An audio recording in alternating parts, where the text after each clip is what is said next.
My name is Sylvia Cloutier. Being up north is healthy.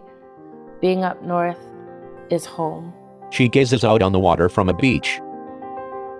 Title: Our Canada, My Story.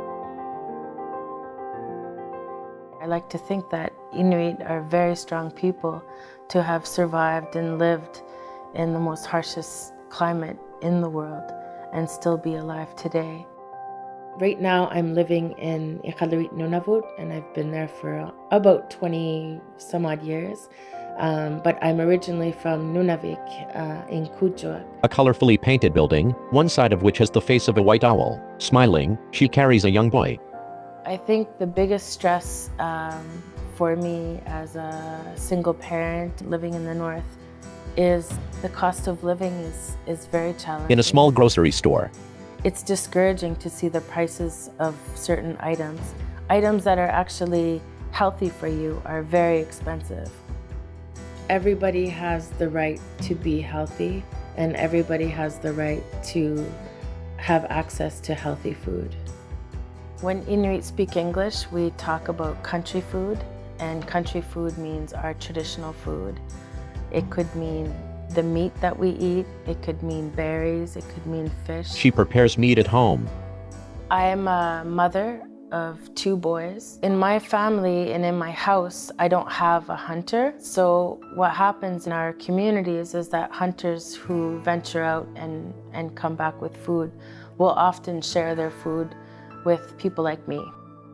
We have always counted on my Uncle Charlie to provide food for us. I really like knowing where my food comes from, and it always tastes better when you know who the hunter is that caught the animal and the meat and gave it to you. You know, it's a lot of work to hunt, and when somebody prepares this meat and brings it to you, it's an honor to receive it. Sign on building, hunter support freezer.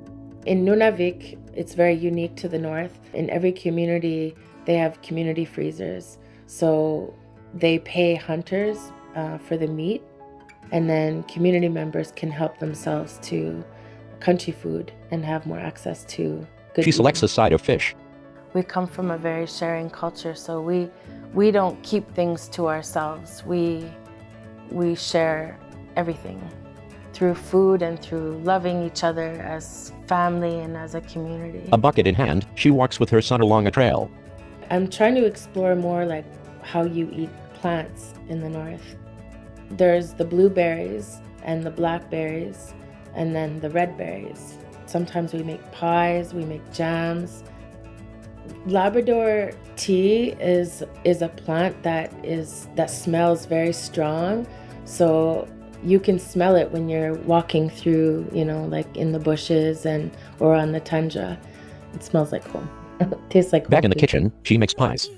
I love learning about traditional ways of making food, but I'm not a traditional person, so I like to explore recreating traditions that feel good to me and that honor my culture.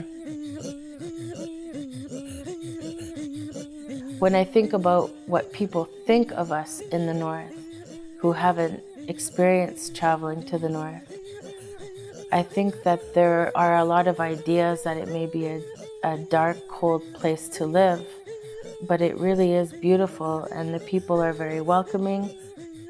For me and my family and many of us in the north, being up north is that place where we feel healthy, comfortable, and we feel ourselves. Credits: Canadian Museum for Human Rights, Canada 150, with special thanks to Sylvia Cloutier, a humanology film, an initiative of the Calgary Centre for Global Community.